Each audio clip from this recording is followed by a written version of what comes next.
നമ്മുടെ വ്യോമസേന റെക്കോർഡിലേക്ക് കുതിക്കുകയാണ്. ഇപ്പോൾ വ്യോമ റഡാർ സംവിധാനങ്ങൾ കൂടുതൽ വികസിപ്പിക്കാനും അല്ലെങ്കിൽ കൂടുതൽ വാങ്ങാനുമുള്ള തയ്യാറെടുപ്പിലാണ് ഇന്ത്യ എന്ന് പറയുന്നത്. എന്താണ് പെട്ടെന്ന് ഇത്തരം ഒരു നീക്കത്തിലേക്ക് ഇന്ത്യ കടക്കാനുള്ള കാരണം? നമ്മുടെ സമീപകാല അനുഭവങ്ങളാണ് ഇതിൻ്റെ പ്രധാന കാരണം ഇന്ത്യക്ക് ശത്രുക്കളുടെ എണ്ണം, എതിരാളികളുടെ എണ്ണം കൂടുന്നു.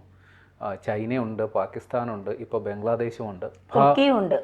തുർക്കി അത്ര നമ്മുടെ അതിർത്തി പ്രദേശം അല്ലാത്തതുകൊണ്ട് അങ്ങനെ ഒരു സമാധാനമുണ്ട്. എന്നാൽ ശ്രീലങ്ക ഏത് ഘട്ടത്തിലാണ് ചൈനയോടൊപ്പം ചേരുക എന്ന് നമുക്ക് അറിയില്ല. അപ്പോൾ എതിരാളികളുടെ എണ്ണം കൂടുന്നു. പുതിയ കാലഘട്ടത്തിലെ യുദ്ധം കരമാർഗമല്ല, കാലാൾപ്പടയുടെ യുദ്ധമല്ല, വ്യോമമാർഗം തന്നെയാണ്. വിമാനങ്ങളും ഡ്രോണുകളും റോക്കറ്റുകളും തന്നെയാണ്. നമ്മൾ ഓപ്പറേഷൻ സിന്ദൂറിലും അത് കണ്ടതാണ്. അപ്പോൾ ഇത്തരത്തിലുള്ള ആക്രമണങ്ങളെ പ്രതിരോധിക്കാൻ നമ്മൾ തയ്യാറായിട്ടിരിക്കണം. ഇപ്പോൾ ഓപ്പറേഷൻ സിന്ദൂറിൻ്റെ പശ്ചാത്തലത്തിൽ നമ്മൾ മനസ്സിലാക്കിയതാണ്, പാകിസ്ഥാൻ തുർക്കി ഡ്രോണുകൾ ഏതാണ്ട് 400-500 ഡ്രോണുകൾ ഇന്ത്യയിലേക്ക് അയച്ചു. നമുക്കതിനെ പ്രതിരോധിക്കാൻ സാധിച്ചു.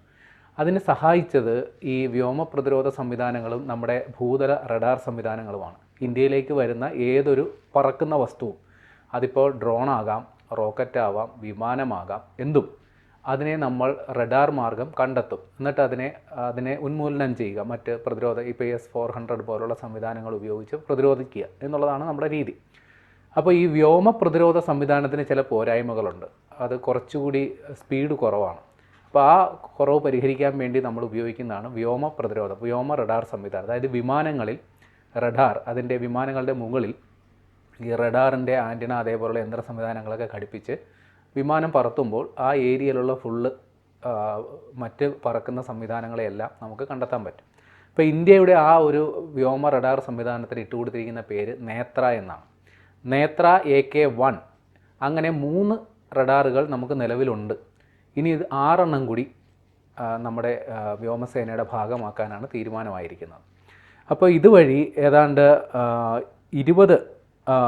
30 മീറ്റർ മുതൽ 20 കിലോമീറ്റർ വരുന്ന പ്രദേശത്തെ ഏതൊരു പറക്കുന്ന ഒബ്ജക്റ്റും, അതിപ്പോൾ ഡ്രോണോ വിമാനമോ റോക്കറ്റോ എന്തും നമുക്ക് കണ്ടെത്താൻ സാധിക്കും. പിന്നെ 450 കിലോമീറ്റർ വരെ ഉയരത്തിലുള്ള സംഗതികൾ നമുക്ക് നിരീക്ഷിക്കാൻ പറ്റും.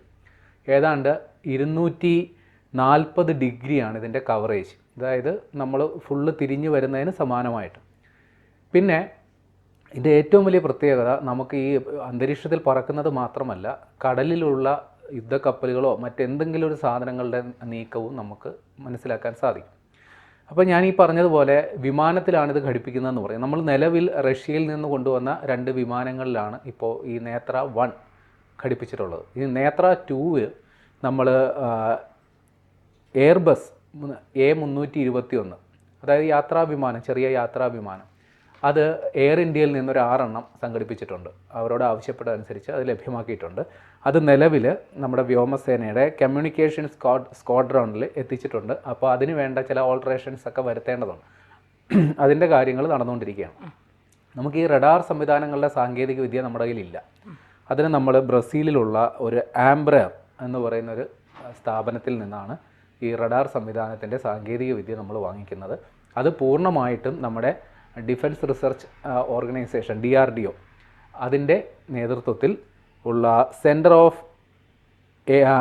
ഓഫ് എയർബോൺ സിസ്റ്റംസ് ക്യാപ്സ് എന്നാണ് പറയുക. അപ്പോൾ ഈ ക്യാപ്സിൽ നമ്മൾ ഈ സംവിധാനങ്ങളെല്ലാം സജ്ജമാക്കിക്കൊണ്ടിരിക്കുകയാണ്. വലിയ താമസമില്ലാണ്ട് അത് ഈ വ്യോമസേനയുടെ ഭാഗമാകും. നമ്മൾ ഇതുകൊണ്ട് ഉദ്ദേശിക്കുന്ന ഇത്രയേ ഉള്ളൂ, ഏതെങ്കിലും തരത്തിലൊരു ശത്രു നീക്കം നമ്മുടെ വ്യോമ മേഖലയിൽ ഉണ്ടാകുകയാണെങ്കിൽ അതിനെ നേരത്തെ കണ്ടെത്തുക. അതിൻ്റെ ഫുൾ ഫോം ഇങ്ങനെയാണ്: airborne early warning and control. നേരത്തെ തന്നെ മുന്നറിയിപ്പ് നൽകുക, അതനുസരിച്ച് പ്രതിരോധിക്കുക. നമുക്ക് ഓൾറെഡി നമ്മുടെ ഭൂതല റഡാർ സംവിധാനങ്ങളൊക്കെ ഉണ്ട്. പക്ഷേ അതിന് ചില പരിമിതികളുണ്ട്. ഒന്നെങ്കിൽ ആ റഡാർ സംവിധാനം ഒരു കെട്ടിടത്തിലായിരിക്കും ഉണ്ടാവുക, അല്ലെങ്കിൽ ഏതെങ്കിലും വാഹനങ്ങളിൽ ഘടിപ്പിച്ചിട്ടതായിരിക്കും. പക്ഷേ ഇതിന് സ്വതന്ത്രമായി സഞ്ചരിക്കാൻ ഏത് മുക്കിലും മൂലയിലേക്കും പോകാൻ സാധിക്കില്ലല്ലോ. ഇപ്പോൾ ഒരു കെട്ടിടത്തിലാണെങ്കിൽ ആ കെട്ടിടത്തിൽ നിന്നുകൊണ്ട് മാത്രമേ നമുക്ക് നിരീക്ഷിക്കാൻ പറ്റുള്ളൂ. ഒരു വാഹനത്തിൽ ഘടിപ്പിച്ചിട്ടുണ്ടെങ്കിൽ ആ വാഹനം റോഡ് മാർഗ്ഗം എത്താൻ സാധിക്കുന്ന പ്രദേശത്ത് മാത്രം, അല്ലെങ്കിൽ ആ ഭൂപ്രദേശം ഇപ്പോൾ കല്ലും വലിയ കുന്നുകളും ഒക്കെയുള്ള പ്രദേശത്ത് അത് എത്തിക്കാൻ സാധിച്ചെന്ന് വരില്ല. അപ്പോൾ അതിൻ്റെ ചില പരിമിതികളുണ്ട്. ആ പരിമിതികളെ മറികടക്കാൻ വേണ്ടിയാണ് നമ്മൾ ഈ വിമാനത്തിലുള്ള ഈ റഡാർ സംവിധാനം ഉപയോഗിക്കുന്നത്. അതിൻ്റെ ഏറ്റവും വലിയ ഗുണം, അത് വ്യോമ മേഖലയിൽ മാത്രമല്ല, കടലിലുള്ള നീക്കങ്ങൾ പോലും, ഇപ്പോൾ ഈ അന്തർവാഹിനികളെയൊക്കെ നമുക്ക് പെട്ടെന്ന് കണ്ടെത്താൻ സാധിക്കില്ല. റഡാർ സംവിധാനങ്ങൾ ഉപയോഗിച്ചും വളരെ ശ്രമകരമായിട്ടാണ് ആ റഡാർ സംവിധാനങ്ങളിലേക്ക് കണ്ണുവെട്ടിക്കാൻ അന്തർവാഹിനികൾക്ക് സാധിക്കും. ഇപ്പോൾ ചില ചാരക്കപ്പലുകൾ, ഇപ്പോൾ ചൈനയുടെ ചാരക്കപ്പൽ നമ്മുടെ ഇവിടെയൊക്കെ വന്നു എന്ന് പറയുന്നു, നമ്മൾ കണ്ടെത്തിയിട്ടുമുണ്ട്. എന്നിരുന്നാലും ഒരു പരിധിവരെ നമ്മുടെ കണ്ണ് വെട്ടിക്കാൻ അത്തരം ശ്രമങ്ങൾക്ക് സാധിക്കും. അപ്പോൾ ആ ശ്രമങ്ങളെയും ഫലപ്രദമായി പ്രതിരോധിക്കാൻ ഈ റഡാർ സംവിധാനം കൊണ്ട് സാധിക്കും. കാരണം നമുക്ക് ഏതെങ്കിലും ഒരു സംശയം തോന്നിയാൽ ആ മേഖലയിലേക്ക് ഈ വിമാനത്തെ അയക്കാൻ പറ്റുന്നു എന്നുള്ളത് തന്നെയാണ്. അപ്പോൾ അത് കൃത്യമായി നിരീക്ഷിച്ച് അത്തരം ശത്രു നീക്കങ്ങൾ ഉണ്ടെങ്കിൽ മനസ്സിലാക്കാൻ സാധിക്കും. അങ്ങനെ നേത്ര വ്യോമസേനയുടെ ശക്തി കുറെ കൂടി വർദ്ധിപ്പിക്കാൻ സഹായിക്കുമെന്ന് നമുക്ക് പറയാൻ പറ്റും. കഴിഞ്ഞ ദിവസം നമ്മൾ കാവേരി എഞ്ചിൻ ഇതുപോലെ വീണ്ടും ഇന്ത്യ വാങ്ങാൻ ഒരുങ്ങുന്നു, അല്ലെങ്കിൽ ഇന്ത്യ നിർമ്മിക്കാൻ ഒരുങ്ങുന്നു എന്നൊക്കെ വാർത്തകൾ നമ്മൾ തന്നെ ചെയ്തിരുന്നു. ഈ ആയുധങ്ങളുടെ ശേഖരം ഇന്ത്യ വർദ്ധിപ്പിച്ചുകൊണ്ടിരിക്കുകയാണ്. ഇപ്പോൾ ആയുധങ്ങൾ വാങ്ങുന്നതിൽ തദ്ദേശീയമായി നിർമ്മിക്കുന്നു, മറ്റു രാജ്യങ്ങളുമായി ആയുധ കച്ചവടത്തിനൊരുങ്ങുന്നു. ഇസ്രായേൽ 150 കോടിയുടെ ആയുധം ഇന്ത്യയിൽ നിന്ന് വാങ്ങാനൊരുങ്ങുന്നു. അപ്പോൾ ആയുധ മേഖലയിൽ ഇന്ത്യ വലിയ കുതിപ്പ് നടത്തുന്നുണ്ട്. അപ്പോൾ ശത്രുക്കൾക്ക് നമ്മളെ ഒരു തരത്തിലും തൊടാൻ കഴിയാത്ത രീതിയിലുള്ള ആയുധ ശേഖരണത്തിലേക്കാണോ ഇന്ത്യ കടക്കുന്നത്? ഇപ്പോൾ പാകിസ്ഥാനെ നമ്മളെ ഒരു ശത്രുവായിട്ട് പരിഗണിക്കുന്നതെന്നിരിക്കട്ടെ, പാകിസ്ഥാൻ അവരുടെ ഈ യുദ്ധസമ്മാനമായ അതുമായി ബന്ധപ്പെട്ടുള്ള സാങ്കേതിക വിദ്യകൾക്ക് ഏതാണ്ട് പൂർണ്ണമായും ചൈനയെ ആശ്രയിക്കേണ്ടി വരും. പക്ഷേ ഇന്ത്യയെ സംബന്ധിച്ച് ഇന്ത്യ സ്വയം പര്യാപ്തമാണ് പല കാര്യത്തിലും.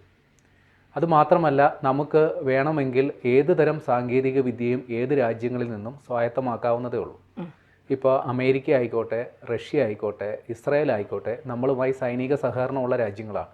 എനിക്ക് തോന്നുന്നു ഈ മേഖലയിൽ ഏറ്റവും ആധുനികമായ യന്ത്രോപകരണങ്ങൾ, യുദ്ധോപകരണങ്ങൾ നിർമ്മിക്കുന്നത് ഈ 3 രാജ്യങ്ങളാണ്. അതുകൊണ്ട് അവിടെ നിന്ന് നമുക്കൊരു സാങ്കേതിക വിദ്യ എളുപ്പം സ്വീകരിക്കാം. ഇപ്പോൾ S-400 കുറിച്ച് നമ്മൾ ചർച്ച ചെയ്തു. S-500 റഷ്യയുമായി സഹകരിച്ച് തയ്യാറാക്കാൻ നമ്മൾ ഒരുങ്ങുകയാണ്. ഇതേപോലെ ഇന്ത്യയുടെ ബ്രഹ്മോസ് അടക്കമുള്ള മിസൈലുകൾ, അതിൻ്റെ സാങ്കേതിക വിദ്യ അല്ലെങ്കിൽ അതിൻ്റെ ലഭ്യത മറ്റ് രാജ്യങ്ങളും ആരായുന്നുണ്ട്. പരസ്പരം കൊടുക്കൽ വാങ്ങലുകൾ, അതാണ് ഒരു സൈനിക ശക്തി ബലപ്പെടുത്താൻ സഹായിക്കുക. ഇന്ത്യയെ സംബന്ധിച്ച് അതിൻ്റെ വലിയൊരു സാധ്യതയുണ്ട്. കാര്യം ഇന്ത്യൻ യുദ്ധോപകരണങ്ങളുടെ വിശ്വാസ്യത നമ്മൾ തെളിയിച്ചു. അതുകൊണ്ട് തന്നെ സ്വാഭാവികമായും മറ്റു രാജ്യങ്ങൾ അത് ആവശ്യപ്പെടും. തിരിച്ചും ഇന്ത്യക്ക് അത്തരം ഇന്ത്യയുമായി നല്ല സൗഹൃദവും സഹകരണവുമുള്ള രാജ്യങ്ങളിൽ നിന്ന് പ്രത്യേകിച്ച് ഓർക്കണം. അല്ലാണ്ട് ഇന്ത്യയുടെ ഒരു സാധനം ഏതെങ്കിലും തരത്തിൽ നമ്മുടെ ശത്രു രാജ്യത്ത് പോകുന്നൊരു നില ഒരിക്കലും ഉണ്ടാകില്ല. ഇന്ത്യയുമായി സൗഹൃദവും സഹകരണമുള്ള രാജ്യങ്ങളുമായി നമുക്ക് സാങ്കേതിക വിദ്യ, അത് പ്രത്യേകം ഓർക്കണം. ഈ ഡിഫൻസിനെ സംബന്ധിച്ചുള്ള ആയുധങ്ങളുടെ ഗവേഷണവും അതിൻ്റെ ഡിസൈനിങ്ങിനുമാണ് ഏറ്റവും കൂടുതൽ പണച്ചെലവുള്ളത്. അതുകൊണ്ട് തന്നെ നമുക്ക് പുതുതായി ഒരെണ്ണം കണ്ടെത്തുക. ഇപ്പോൾ ഏതെങ്കിലും ഒരു രാജ്യത്തൊരു സംഗതി ഉണ്ടെന്നിരിക്കട്ടെ, ഒരു പുതിയ വിമാനം ഉണ്ടെന്നിരിക്കട്ടെ, അതിന് ബദലായി മറ്റൊന്ന് കണ്ടെത്തുക എന്നുള്ളത് ശ്രമകരമായ ദൗത്യമാണ്. പക്ഷേ ആ സാങ്കേതിക വിദ്യ നമുക്ക് അവരുമായിട്ടുള്ള ധാരണയിൽ നമുക്ക് കിട്ടുകയാണെങ്കിൽ അതുപയോഗിച്ച് നമുക്ക് ഒരെണ്ണം നിർമ്മിച്ചെടുക്കാം. അതിൻ്റെ ചെലവ് കുറവാണെന്നുള്ളതാണ്. അതിന് നിർമ്മിക്കാൻ പറ്റിയ സംവിധാനങ്ങൾ നമുക്കിവിടെ ഉണ്ട്. നമ്മുടെ DRDOയുടെ കീഴിൽ നിരവധി സ്ഥാപനങ്ങളും ഏജൻസികളുമുണ്ട്. നമ്മളെ സംബന്ധിച്ച് ഈ പുതിയ ടെക്നിക്കുകൾ, പുതിയ ടെക്നോളജികൾ മറ്റ് രാജ്യങ്ങളിൽ ഉണ്ടാകുന്നത് അവിടെ നിന്ന് കിട്ടുക എന്നുള്ളതാണ് ഏറ്റവും പ്രധാനം. അത് നിലവിൽ ഇന്ത്യയുടെ ഒരു നിലവിലെ നയതന്ത്ര ബന്ധങ്ങളും ഉഭയകക്ഷി കരാറുകളും വെച്ച് അത് കിട്ടാൻ തടസ്സങ്ങളില്ല.